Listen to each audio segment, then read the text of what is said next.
Welcome, everybody. Let's go ahead and let's get started. This is Anne-Marie Molinari with Train PD at TCall, and I have my two amazing, awesome, superhero colleagues with me helping me out today, Dr. Olga Escamilla and Liz Moya.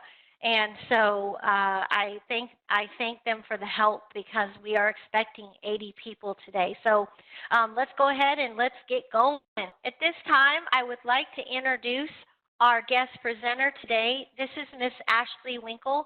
She is the PD coordinator of Literacy Council of Tyler, but she wears many hats. She is the PD coordinator, director of distance learning, and she just recently completed the tech integration coach program, and now she is a journeyman level 2, which is a huge accomplishment, and it takes a long time. So let's give a shout out to Ashley. She also teaches an HEC class and provides training sessions to adult educators across the state of Texas. She started as a volunteer for the Literacy Council of Tyler in 2013, and it did not take long for her to become a teacher and fall in love with adult education. She has a master's degree in teaching and learning with a specialization in teaching leadership, and she has a master's of science in business management with a specialization in online education. To say that she's extremely passionate about teaching adults is a really big understatement. And most recently, she has started presenting nationally for Links. And actually, her Links presentation on HyperDocs is available in the Links library. You may want to go check that out. She also has done Tech and Tell webinars on HyperDocs. So as we almost are done, I also want to share this exciting event that's coming up. Dr. Deborah Hargrove and Ashley Winkle will be presenting and representing Texas, woohoo, at a EdTech distance learning strategy session on May 1st on 12 p.m. Central Time. Okay, and I'm going to go ahead and just hold on just a minute. I'm going to grab a link where you can register for these webinars that are coming up, okay? And this is huge for us in Texas because they're acknowledging the work that we're doing during the COVID-19 pandemic. So to be asked to do this webinar and represent Texas is a huge thing, and I just want to acknowledge the hard work that they're doing. So I wanted to let everybody know about that. And at this time, I would like to introduce Miss Ashley Winkle. Ashley, you are now the presenter, and welcome. All right, we're going to go ahead and get started. Before we get started, I do want to do some brief introductions. So if you could just share your answers in the chat pod. First question is who you are and what you do in adult ed, just to get an idea of who all we have in the room today. And Anne-Marie, if you can just let me know. I will. Okay, so we have ESL and a high school teacher, HiSET, prep, interstream. So a variety again. We're running. We're coming in fast. I see. Okay. We're running the gamut here. Tech and Tell didn't used to be this big. Okay. Okay. Second question is: did you attend Writing the Wakelet Wave into Adult Education Part 1, which was just last week? And you can just probably raise your hand on that one, just so we can get an idea. Looks like quite a few did attend though. And the final question is, if you attended, did you try to use Wakelet since our last session? And you can again either raise your hand or just let us know in the chat pod. Seeing yeses and nos. Okay, great. So hopefully we'll have time then to discuss that. Any thoughts or concerns or questions you might have, or maybe we will answer them during the session today. Real quick though, we're going to do a prior knowledge check because we did briefly discuss this in the last session. So if you're in the last session, who can tell me what is the difference between a HyperDoc and a Wakelet? We're waiting for comments to come in, Ashley. Okay. I'm looking and seeing. Wakelet lets you share videos. Okay. Ooh, that's a good way to put it. Wakelet is a HyperDoc storage space. Okay. I'm going to HyperDoc, got a lot of different answers here. Okay. So the biggest difference between a HyperDoc and a Wakelet, because there was a little confusion with that, is a HyperDoc is more of a concept. It's a lesson. It's a digital lesson is usually my best way of describing it. whereas a Wakelet is a tool. A Wakelet can be used for all sorts of different things, but you can create a hyperdoc using a Wakelet. So that's the biggest difference. All right, so this is writing the Wakelet wave into adult education part 2. And our objectives today, by the end of this session, adult educators will be able to understand how to use Wakelet in various adult education roles, create and utilize key features of a Wakelet. So first, before we get going, we are going to do a Wakelet review, especially for those of you that were not here last week. Basically, what a Wakelet is it's a free platform that allows you to save, organize, and share content from across the web. In 4 steps, Wakelet can be seen as bookmarking, organizing, collaborating, and sharing. So you have an opportunity to basically bookmark your favorite links and posts so that you never lose a link again, save content that matters across the web. And this is kind of what it looks like here. And you can see that you can save from all different variety of websites, social media, that sort of a thing. You can then organize bookmarks into what are called collections, create collections on any subject, reorder content, add narrative and or text. So we talked about this a little bit last week, whereas with Padlet is a little bit, not Padlet, I didn't mean Padlet, I meant Pinterest. Pinterest is a little bit different because with Wakelet, you can actually add your own text to it, or your own take on it, that sort of a thing, basically adding notes and narratives to your collection. You can upload images and PDFs, and you can also embed links. It also gives you an opportunity to collaborate. So you can invite people onto your Wakelet so that you can all participate on the same Wakelet together. This picture is just an example of one that we had done in a PD session in Corpus Christi last year. You can invite other people by using a Wakelet username or password, or just a shareable link, a QR code, and all of these things can be shared without even the people having to sign up or have an account. So if you were using it with your students, you could invite all the students to contribute to like the same type of a project or something like that. You're also able to share with other people. You can make it public and share it with friends, a website, social media, or something like Google Classroom. So you copy, embed, and much more. You're able to notify users when you add their tweets to your collection. You can export your collection as a PDF. You can allow other users to copy your collection and build on it. So if you see something you like, that's kind of similar to like the idea of a Google Doc. But if you see something you like, you can make a copy of it, and then you can add to it or delete or just make it your own however you want to. You're also able to embed your collection onto your website or blog. So before we get into looking at examples and how we're going to use it and the how-to part of it, we're just going to kind of revisit the situation we talked about last week. And that was, we are in a situation where if you're a teacher, you want to try something new with your students, you decide that you want to do a virtual science lab in class, but you don't know where to start. So you ask a pretty tech-savvy friend for recommendations. And of course, this friend is super excited to help. In fact, she's so excited that within a matter of 20 minutes, she has created a list of 25 links to various virtual science labs that she has found on the web. And it looks like this. And we kind of discussed how that made us feel. And most of us agreed we felt a little overwhelmed and probably wouldn't have done much with that curation of websites, because I might have looked at the first one and never went back to that list again. It's too overwhelming. It's too much information. It gives me cognitive overload. I can't even deal with it.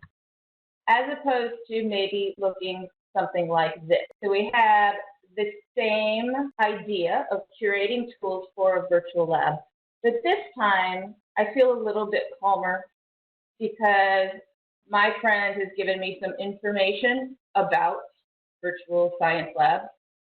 And not only that, she's also given me some articles, but also some specific recommendations with brief descriptions on what each resource is to kind of help me out. And then she's even included a little video about it and some more information for me to explore. So that situation It's basically the difference between just throwing a list together and what a Wakelet actually looks like. Okay, I'm going to stop for a moment before we get into it and see if there were any comments and questions yet, and then we're going to look at Wakelet in adult education.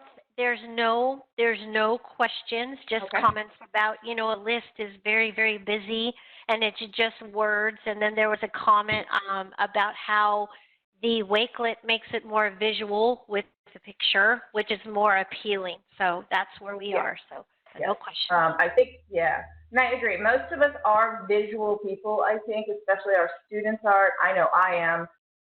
And when I see a bunch of words, I won't look at the screen. If somebody shows me a PowerPoint or anything like that, I've had side discussions with many of you on this before. If I see a PowerPoint that has nothing but black and white words on it, I'm not going to look at it. I will get a headache and stress. So I like it to be visual, and I like it to feel organized. Okay, so we're going to go ahead and look at using Wakelet in adult education. I do plan on sharing this link in the PD portal at another time. Probably share it now as well. So this was, I think I used this in a presentation that I had done with Jeff Gumas last year with Wakelet. We introduced Wakelet to adult education, but I kind of changed a few things around. I basically took a Wakelet and curated how you could use Wakelet in adult education. Some of these things are things that I have already done. Some of these things are things that I want to do in the future. So the first thing, though, that I'm going to kind of talk about is this time it looks a little bit different because it's not just going up and down anymore. So now we have a new view. You are able to change the view of your Wakelet so that it can be right next to each other. I believe there's one other view that you can do as well. So a little pre-how-to. You can change your layout. It's called mood board, and then you can change to grid. There's different ways that you can change it: compact, grid view, mood board. There's different ones you can do. So this is a mood board. Just changes the visual of it a little bit.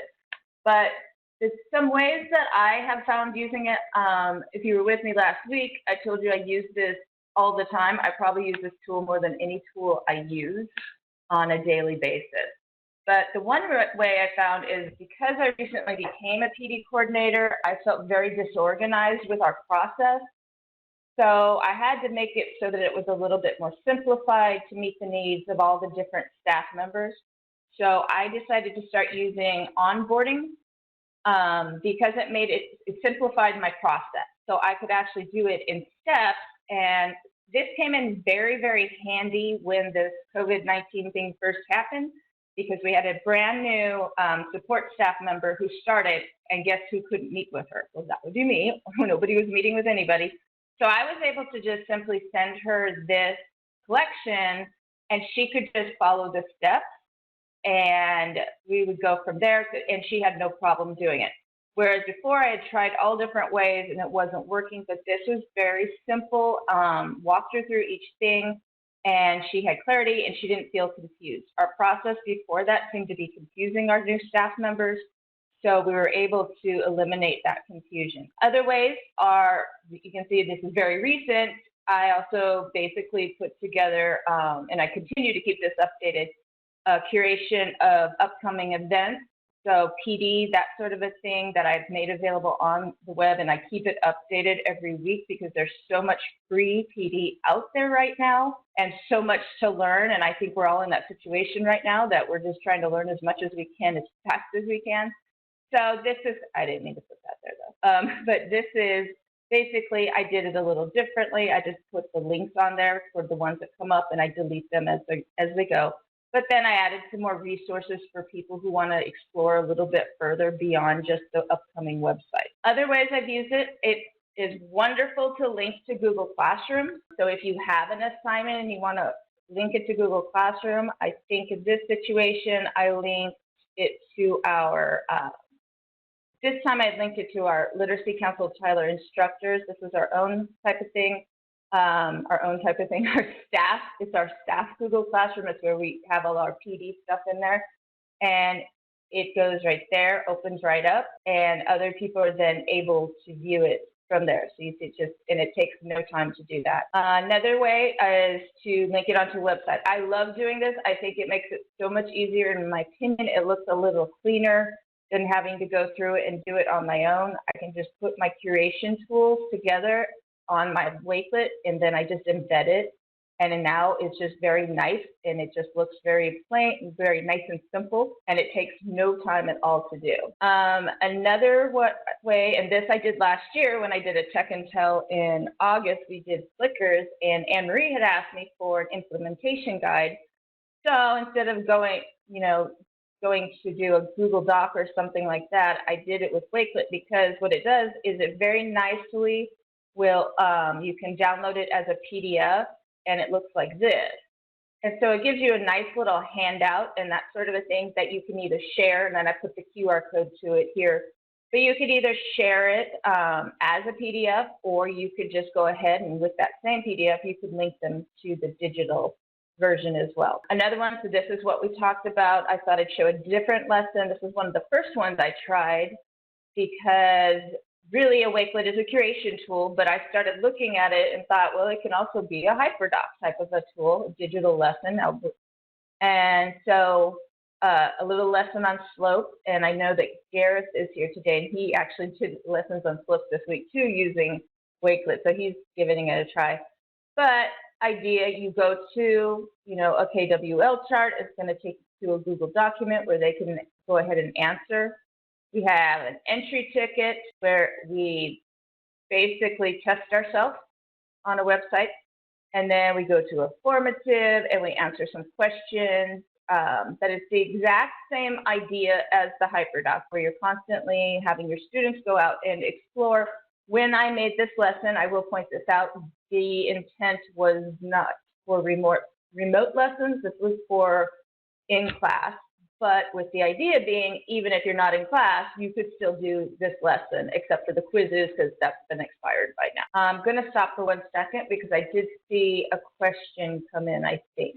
And I think it was you, Anne-Marie. Ashley, yes. We do have a couple questions, though. So, okay. So there was a comment about how this would definitely help from Leticia to organize all the content instead of sending out in different emails, which I thought was great.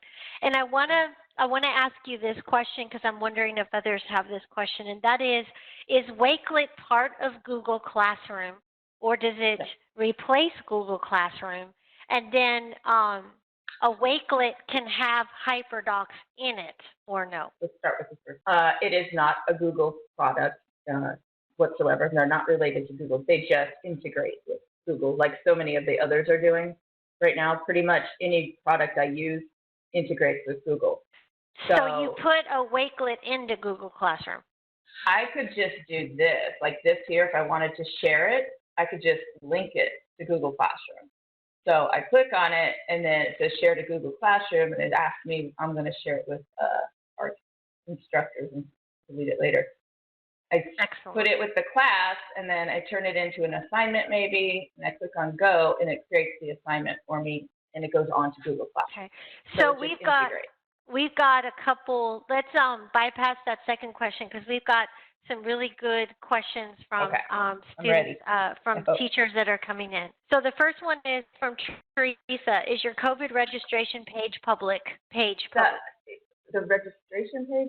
Do you mean the one with the PD stuff? Is that what she's talking about? I'm not sure. Can you clarify, Teresa? Yes, that's what she meant. Yes, it is. And I think you're on my Facebook too. Yeah, and I can share that link too. Yeah, it is public. I'm updating it almost daily. So I have it. So it's public, but it's basically on Facebook and social media. So if you follow me on Twitter or Facebook, otherwise we'll just share it here as well as in the community of practice, whatever's easiest. I'll share it in all the places if we need to. Okay, I think Tech and Tell, put it in the Tech and Tell community of practice.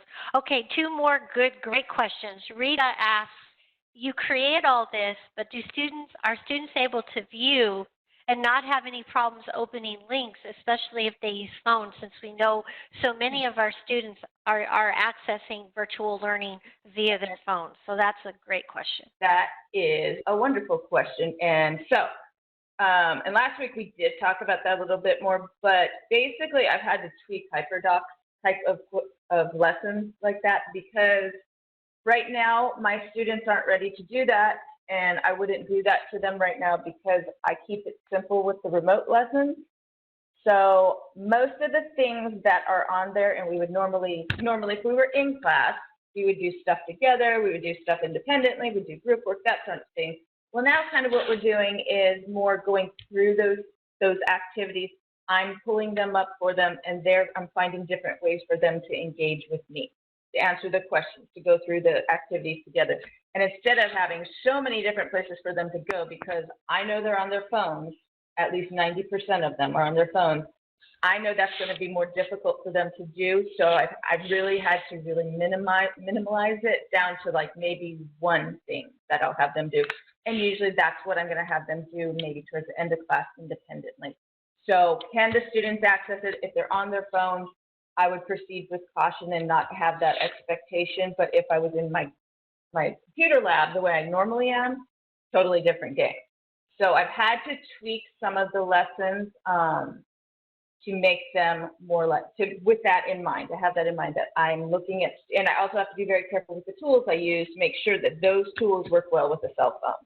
So that's how it's different. But usually Google works well, Edpuzzle works well, Padlet works well. I've recognized a few that work pretty well with it. Formative works amazingly well. So it's just I've had to simplify the process. Okay, so another question, this is another great one. Griselda asked, does Wakelet integrate with Blackboard courses sites if it does so with Google Classroom? And even course sites, or do you know about Blackboard? I don't think so, but I'm going to be honest, I don't use things, I try not to use things that cost money. But course sites doesn't cost money, does it? No, course sites doesn't, but I'm not sure about So Blackboard. I'm going to say no with the integration, but when you click on share, you can always click a link and integrate it that way instead so that they can access it. These are the things that it integrates with. I don't even know what that is. I know that this is a K through 12 Clever, I think is what that's called. But yeah, these are the things it integrates with at this time. Okay, that icon right there with the T and the little people, that's Microsoft Teams. Oh, see, I don't use Microsoft. I probably should use it more, but I don't use it. All right, so let's keep going, and then great questions, everybody, and then we'll have another hard stop for more questions. So. Okay, we're gonna keep going. Just to finish up a couple of other ideas. Other ideas are I created a student tutorial for the GED extended response. Mostly because I realized on GED.com that they had all these videos of this cute little girl who makes it look so easy to pass that test. But I turned them into Edpuzzle videos to make them interactive videos. And if you don't know what Edpuzzle is, it's basically interactive videos that you can add questions to throughout to make it an engaging lesson. And we do have a couple tech and tells on that as well. But basically with the students, then I'm able to even share this with my distance learning students so that I can just share the link with them. And this is just basically a tutorial to walk them through. And what I did is I added a few resources here and there for them so that they could have some additional help on that. And most of these resources came from GED things. And then at the end, they complete a little quiz about what they learned. So these we did, I actually integrated this into a unit that I was doing on the extended response. But a lot of times my distance learning students it's too hard to learn writing on your own, even with whatever curriculum they're using. So this kind of at least helps them, even though she does make it look a little too easy, I think, for them. But still, it's a nice little lesson. And I've done a couple things like that. But that's a student tutorial. We've also, most recently, I did a teacher tutorial to help teachers who were not using our distance learning curriculum, which is Edmentum. So I created a tutorial that basically all I did was I combined formatives that I had made, and it walks them through the steps of how to use Edmentum. Because if you use Edmentum, it's a pretty heavy curriculum, in my opinion, as far as technology goes. It's a little difficult on the teaching side. So then I was just able to share it with them, and they could walk through the steps independently. Other ideas that I have seen are to create student blogs or journals or e-portfolios. I have not done this yet. I've wanted to and I've talked about it, but I'm interested in having the students actually create their own Wakelets at some point. Have not explored it yet, haven't had time to explore it yet, but you could, instead of having them, I think it was last year or maybe the year before, I tried to have students make e-portfolios on Google Sites, and it was like a nightmare. I'm not gonna lie. It was just too much. It was too heavy for them, and it was a rough time, to be honest. But I could see doing that, and this would be a nice way for them to start building an e-portfolios in a nice, simple manner that still looks nice. Other ideas are, maybe have a Wakelet available for a sub when we're back to normal, if that ever happens, when we're back to face-to-face classes. You could maybe have something ready for the sub. You can link it to your Google Classroom, but the sub would know what it was. And they could have these different things. I'm calling it game-based because I had all games for them while I was out one day. So, you know, vocabulary.com, quizzes, Kahoot, for all the different subjects, and then with all the information. Just kind of a fun way for students to study. Other ideas are, let's see, research projects. I'm very much interested in having my students do this for research projects because the nice thing about it is you're able to bring in so many different elements. And this is one that I'm just stealing from somebody else. This is one that from another student, obviously it's probably a K-12 student. But you can see how they do different things. You have an opportunity to write, but they can also bring different media into it. So they add their own video, questions, and different things like that. But I think there's a lot of opportunity there to, instead of just citing your source like we used to do, you can actually show the source and how it's relevant and that sort of a thing. They also have Wakelet resources for adult educators that they have available just for if you need additional information. Okay, so before I get into how-tos, I'm going to stop again for questions. I think. Okay, so there's two good questions.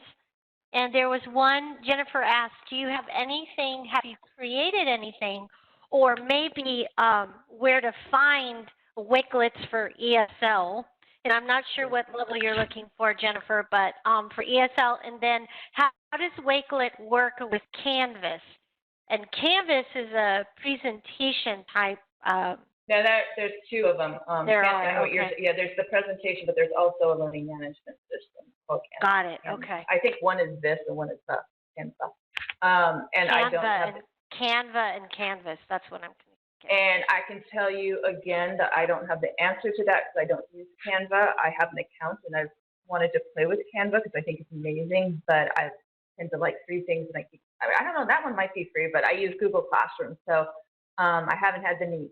But again, I don't know the answer, the exact answer, but I would guess that if you can add links or anything like that to it, which I'm assuming you can, you could definitely somehow integrate it into that. But I don't know, I'm not the expert on Canva. Okay, so mine Jenkins asked that question, and Tiffany Lee answered in the chat pod. So mine, Canvas, you can just place the link like you would do with course sites. Okay, so I think that answers that question, Tiffany. Thank you so much for jumping in there. And then now we're gonna look for ESL lessons, right? Or show where she could look for ESL lessons. Yeah, I'm going to kind of, because that's going to go into the how-to section. Okay. So to answer her question, though, she asked if I'd made anything. I have not made anything for ESL, mostly because I don't teach ESL. I have probably made an ESL resource page, though. I have done that, I think. I'm pretty confident I have because I'm always looking for ESL resources for the teachers. But I haven't looked, but we can always take a look. So I want to address that in the how-to section, which we're about to do right now. But before I do that, was there anything else that I missed? There was one more question, and then we're going to keep going. And I so appreciate you asking this question, Brenda. So thank you so much. Brenda asks, and I think you're going to answer this in the how-to session, but Brenda asks, for someone new to all this, where do you suggest starting first? That is the easiest, and I think that's an excellent question. When you're asking that, I would have to ask more questions. When you say starting first, does she mean starting with on Wakelet, or does she mean starting with everything? I think starting with Wakelet, right, Brenda? Okay. How to maybe create one. Okay. Just Well, that's to where start we're at one. then. Good. That would be a good transition right here then. Well, that's what Okay. I'm going to show you now. Okay. Okay. Okay, great. So I'm going to show you then some key features. I'm sure I won't, they have a lot. And like I said last week, they keep making updates. It seems like almost weekly lately. But I'm going to show you the main things to get started with the Wakelet. The first thing is to sign up. You go to wakelet.com and you see right off the bat, you sign up, it's free.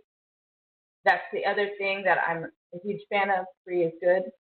You can sign in with a Google account if you have one. If you don't have one, that's okay. So I'm going to do it without one because I already have one that has one. Ashley, when you're done with that, can you go back again to the main page, please, and show them where they would go to create an account? Yes. It's in the middle of the page. It's like the first, well, now I'm in. I can't just jump back. I'll do that in a second. Okay. Okay. So after that, but it's in big, huge letters, getting started is what it says. But I will, when I exit out of this, I will go back in there. Okay, and so the first thing it's going to say is choose your username. Well, they chose one for me, so I'm good with that. And then it's just kind of asking you, how would you describe yourself best? Mine's probably going to be education. And they're just trying to get ideas is what they're doing. Now it's thinking, and because I'm on a web, it's going to freeze up on me. Let me try to get back out. Jeff, do you have any thoughts on what's happening right now? There we go. Sorry, I guess they wanted me to pick more than one. Okay, once you're in, it's going to look like this. But because you asked what it looked like when I first go to it, it looks like this and right here. Just sign up, it's free. And you just click on that to get started. Does that answer the question? Yes, thank you, Ashley. Okay. I just wanted them to make sure. Sorry about the technical problems. That's okay. I wanted to, just to make sure that, because everyone's at kind of different levels, so I wanted them to be able to see it. Yeah, thank you so much. No problem. Okay, so then go back in, and from here you're going to see the main page. It will give you additional help. Like right now, they've got remote learning guide if you want to go take a look at their suggestions. But basically what we're looking at is, this is the page that you have. You can see right off the bat if you want to create a new collection. You just click on the plus sign, and then from there you have all your options for making your first Wakelet. You can add a cover image by choosing something from your own library, or what I prefer to do is choose from there because they have a very nice collection from Unsplash, which is a free image website. I'm just going to click on anything right now. You do not have, I did not mean to click on that guy, hold on. You do not have to do the image if you don't want to. That's just, personal preference, I think. That's for the top. If you want a background image as well, you can add a background. And then, of course, here you have a title. Of course, it's giving me guidance as I go. Then you might want to put a little description, example. And then from here, but you see that they're like walking you through it each step of the way. But then you click on the plus sign, and then that's where you have the opportunity to add all of these different things. So you can add a link to something if you have it. You can add text, YouTube, Twitter, if you get on Twitter and you have tweets that you like, you can bookmarks that you have, an image, upload a PDF, or it does link again to Google Drive if you have it linked with your Google, and OneDrive as well. And then the other thing, this is actually kind of cool, but you can actually click on the Flipgrid thing. I'm not going to do it, but you can click on the Flipgrid thing, and if you know what Flipgrid is, it's like a video tool that a lot of K-12 uses, but you could actually make a video of yourself talking, and it'll go on there as well. But I'll just put like it's good. Ashley, Go ahead. Question when you're done. Finish this, but there's a great question, and you're right where we need to be. So finish this, and then we're going to ask this question. It's a great one. Okay. I'm just going to grab this guy here. Thanks for letting me jump in. You can go ahead and ask the question while I'm doing it. Okay. So, because you were right there, every time you add a new block or whatever it is, whenever you add something, it says, can you do an example of adding a link to a URL and then adding a note about it? Because so you have Great question, Michelle. And added to that question, Michelle asked, so can you do a link to a website and a Flipgrid video of ourselves explaining it? Yes, I think that's the exact idea behind it. I'm not sure. You can do exactly that, Michelle. And the Flipgrid thing, I think, is fairly new, too. I think that came out within the last year. The other thing I do want to mention is the immersive reader. I want to make sure I show that again before we go. Okay, so let's just look at lesson ideas. So if you edit your collection, and then you were asking about the text, click on add text and just something like please view attached. I don't know, you add something there. You could always actually do a link right here as well if you want to, but if you actually want to link something the way I did down there, and you had a text with it, and then you see that there it is. That's, of course, you see it's on there too, but that's how that works. But you can add any of those, and then if you wanted to, you could go ahead and add, if it was a math thing, like you said, you could go ahead and click on the video, and if I want, you could keep going, and then you could actually, if you have, as long as you have a camera and that sort in microphone, you can video yourself talking, and then have the kind of explain some directions to yourself. The other thing is that's pretty nice about it. Let me go to the example I used last. So this one is the one, I like to use this as an example because I used it for specifically for this purposes.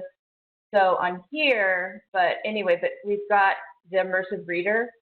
So the immersive reader gives us an opportunity. Yes, I can add a YouTube video. I'll do that in just a second. To actually use our immersive reader. And so you can change different things. My favorite part is it has a picture library. So if you click on a word, it brings up an actual picture, and then you can listen to it as well. But you can also do all of these different things. You can change the font size, the type. You can add a background color if you want. You can do all these different, and this is really would be nice with students. You can increase or decrease the spacing if you want. There's all these different opportunities. This works for almost all, not all websites, but most websites, and it works for all of the text. So you really have an opportunity to differentiate your instruction. And he asked about, can you show a video? Ashley, before you do that, I have a question about the immersive reader, okay? Yes. So you're on the actual Wakelet. Can you scroll down a little bit? Because that's what I had a question about. So you see the immersive reader. So that symbol Right refers to the document you uploaded to the Wakelet, not what's actually on the Wakelet itself. It refers to this section.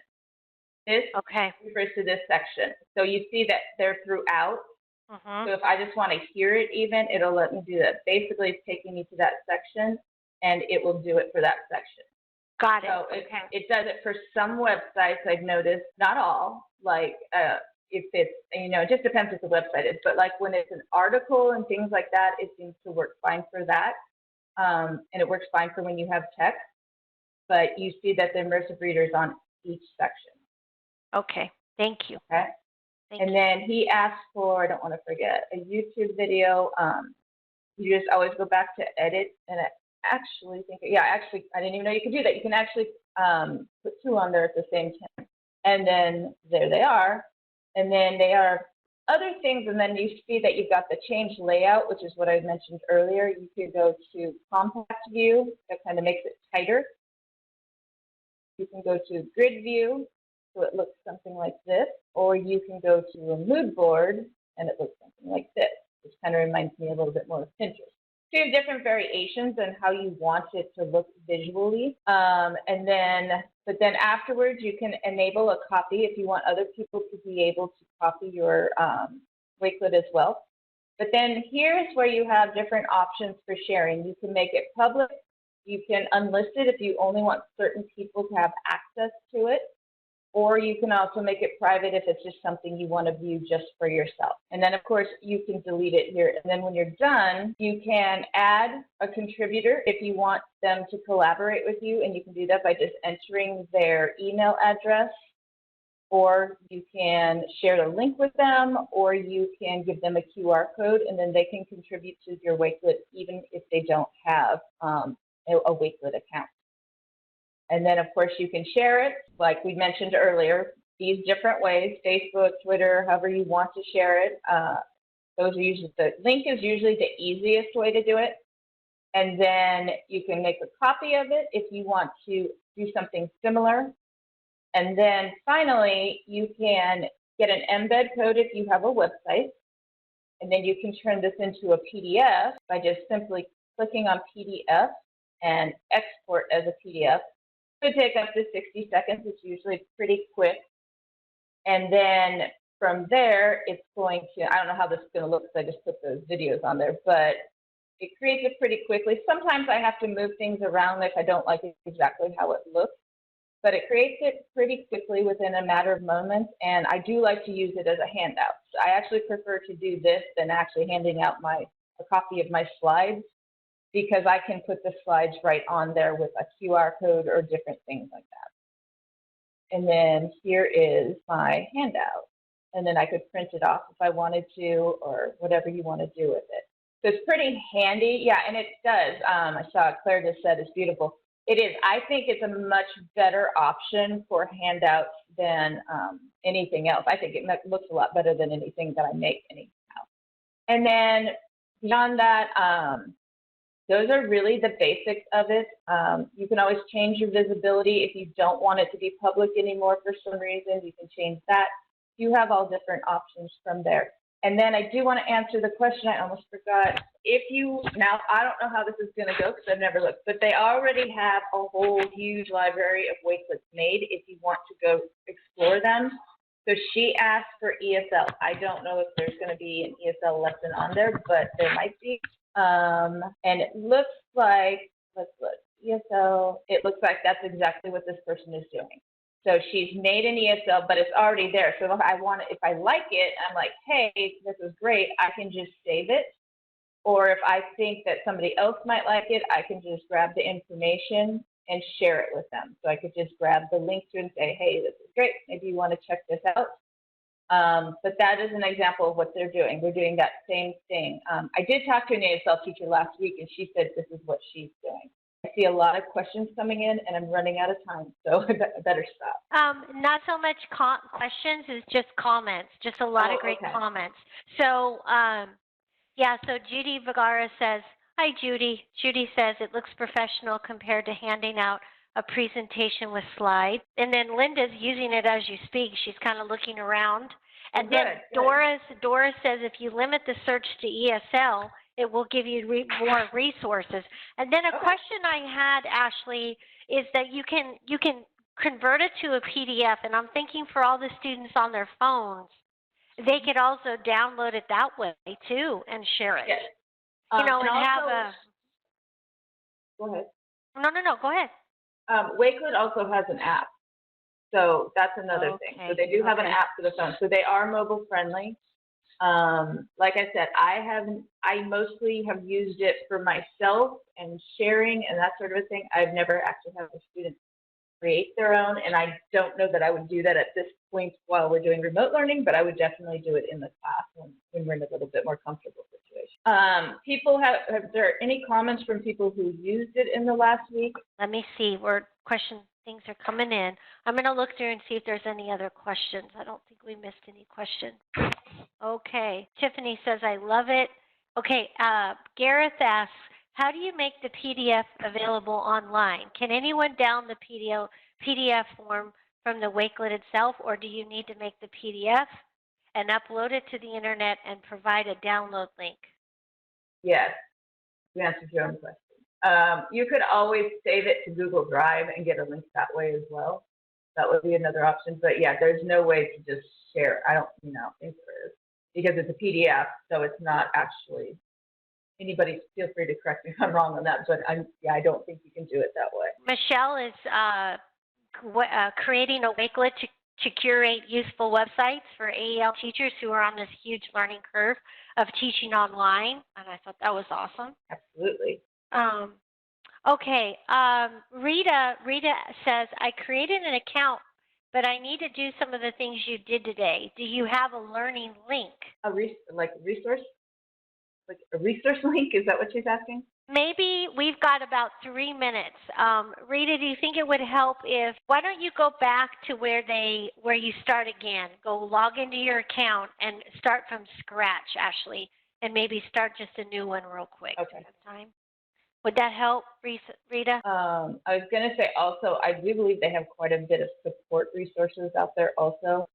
I guess we could have made an implementation guide. No, but think about that. Tiffany just had a good point. She said Wakelet has an educator guide too. Yeah, that's what I was about to click on that. Well, why don't you do that? They have, like right here where it says for educators, you can download the educator's guide, and it gives you all this information. I thought they actually had like a help. That's one thing that you can do as well. It also saves as you go. That is a new feature, and I think that's why I was struggling. That is a brand new feature, and I've found it a little bit glitchy, so we may need to kind of be patient with that part of it. But basically, if you're just starting, I mean, if you have stuff that you already have. The other thing I absolutely forgot to talk about was the extension, the Google extension. If you can get the Google extension, I highly recommend it because it is the fastest way to save resources. So if you see a website you like, you just click on that W and it saves it automatically, and you choose where to put it in. And I just run out of it. Did better last week. Definitely ran out of time. But you had great questions this week because people experienced it. It was so that's why. That's why. I had a few technology problems too. Well, and everyone is singing your praises. Great job, wonderful job. So, and I just put the link to the Chrome Wakelet extension. Sorry for the long link, everybody, but I just tried to grab it fast for you. But that's where you get the Wakelet extension, which is awesome. And I can definitely also put something together, kind of a step-by-step guide. I can make a Wakelet, or I'll just find one, and I can put that in the community of practice as well. And I think Gareth has a really good point here. Oh, I just lost it, darn it. He just said that he went to a random Wakelet, opened it, and it let me download the PDF, and the PDF has interactive links. All the links can be clicked, and you take you to the relevant site. So that's awesome too. Awesome, yes. It's definitely my favorite tool, I have to say. Oh my gosh, and Nabor says, excellent, I found your GED practice test for my Spanish class, thank you. Amber says, this has been great. Oh, good. You guys are awesome. And we have 61, well, at one point we had 63 people on today, so woohoo, awesome. 2 weeks, pretty good for Tech Intel. All right, well, thank you guys, and thank you for letting me share. We did go over time a little bit, but we had a lot of stuff in that time. So if you need anything, feel free to reach out to me. I'm always happy to help. And I just want to say thank you to Ashley for presenting. It's been absolutely wonderful having Ashley back on the Tech Intel webinars. And I just want to remind everybody to, for those of you that joined late, if you want to just hold on for a quick minute, I'm going to put the link in the chat pod again if you're interested in passing this along to your colleagues and to yourself. This is going to be a presentation that Ashley is going to be doing with Dr. Deborah Hargrove, who is our Managing Director of Train PD at TCAL at Texas A&M. And they're going to be presenting a national webinar for EdTech, and it's on distance learning strategies. And their strategy sessions. And so Ashley Winkle, as we know, is a distance learning teacher. So save your calendars for that. Stay tuned for Tech Intels coming in June and July. There will not be any Tech Intels in May because of all the different things that are going on in May. And when we come back in June and July, we will be in a new platform. We will be in Zoom. So you'll launch from your transcript in the PD portal as always, but we will be in Zoom. So I will be learning right along the rest of you as we enter Zoom webinars from this point on. And so thank you everyone for spending Friday afternoon with us. And I want to thank Ashley again for a wonderful presentation and her expertise. So thank you so much. And Thank oh, you.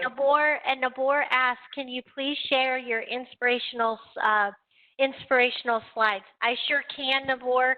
I'm going to put my email in the chat pod.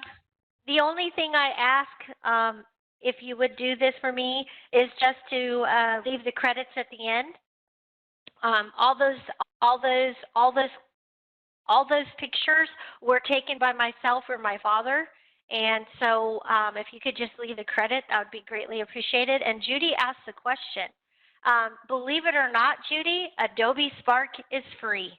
And I do believe that I'm going to need to do a tech and tell on Adobe Spark. It is free. The base account is free, and then it goes up from there. And I have the paid account as well as the free account, and there's not much difference with the free account. And right now, Adobe Spark is offering a lot for educators. So, and it's great to see you, Judy, on here. So, and I could go on and on. So it sounds like Liz Moya is saying that I need to do a tech and tell on Adobe Spark, and I think we could all play with it too. Okay, all right. Well, maybe we can do that in May. All right, so stay tuned, everybody. I need to do that, I think. All right, everybody. Ashley, I'm going to leave you with the last word. Ashley just go off. I think she just dropped off. Take care, everybody. Have a great afternoon.